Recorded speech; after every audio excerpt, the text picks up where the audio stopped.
আসসালামু আলাইকুম ভাই লোক। আমরা তো 3-4 দিন ধরে খাবার খেয়েই গেছি। এবার আমার সোনাকে কিন্তু ভোগ লেগে গেছে। সোনা বলছে খাবার যদি আমি না দাও তাহলে আমিও কিন্তু আর যাবো না। তাহলে এই যে চললাম সোনার হোটেল। এই হোটেলে খাবার পাওয়া যাবে। যা কপাল খারাপ, কি বলছে সোনার কি হোটেল খোলা আছে? আমার সোনাকে ভোগ লেগে গেছে আর হোটেল বন্ধ। কি বলে এরা?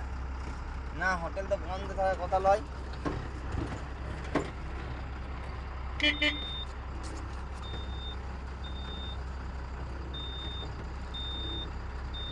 আমার সোনা কানতে লেগে গেল, কিন্তু হোটেল বন্ধ, কিছু করার নাই। চলো আগের হোটেলে খোয়াইতে হবে।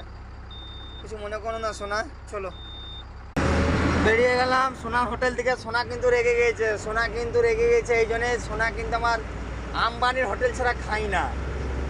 এবার এই রাস্তায় আম্বানির হোটেল আমি কোথাও পাবো? জিও আম্বানি ভারতেই খোয়াইতে হবে বলো, ভারতের লোক, চলো ভারতেই খোয়াই। চলো দেখা যাক, আম্বানির হোটেল যদি পাওয়া যায়, জিও হোটেল, তাহলে সোনাকে খাইয়ে দেবো। আর নাহলে কোনো ভারতে বা এইচপিতেই খাওয়াবো।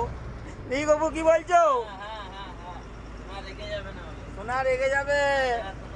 বলছে তোমারা খেয়েছো চিকেন লেগ পিস, আমার কি কথা একবারও মনে পড়ে না? তা চলো সোনার হোটেল কত দূরে আছে দেখানো যাক। সোনা কিন্তু চুপ হয়ে গেছে, আর কান্দে না। চলো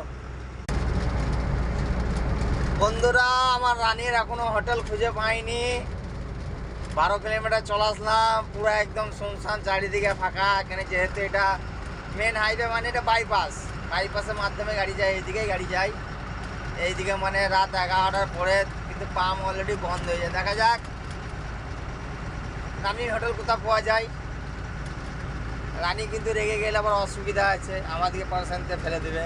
চলো, কি বলছো? আর তোকে লজ্জা লাগে না? 4 দিন ধরে ঘুমোই নিবে সত্যি? তোর কারবার বেটেবে। ঠান্ডা তো ঠান্ডা সত্যি না, স্বভাব যাবে না। অবশেষে রানীর জন্য ছোটোখাটো একটা রেস্টুরেন্ট পেয়ে গেছি, কিন্তু রেস্টুরেন্টটা যেহেতু আমার রানী আম্বানি হোটেলে খাই, জিও আম্বানি, কিন্তু এই এইচপি পেলাম ছোটোখাটো রেস্টুরেন্ট। এইখানেই খাইয়ে দিয়ে অল্প করে খাওয়াবো, বেশি খাওয়াবো না। ইনশাল্লাহ কাল সকালে যদি রাস্তায় পাই আম্বানির হোটেল, ওইখানেই ব্রেকফাস্টটা করিয়ে দিব। কি বলো? তাহলে তুমি কিন্তু ফাঁকে ফাঁকে ঘুমোইছো ভালোই। হ্যাঁ, রানী খাবার খেতে লেগে গেছে একদম। ক্যা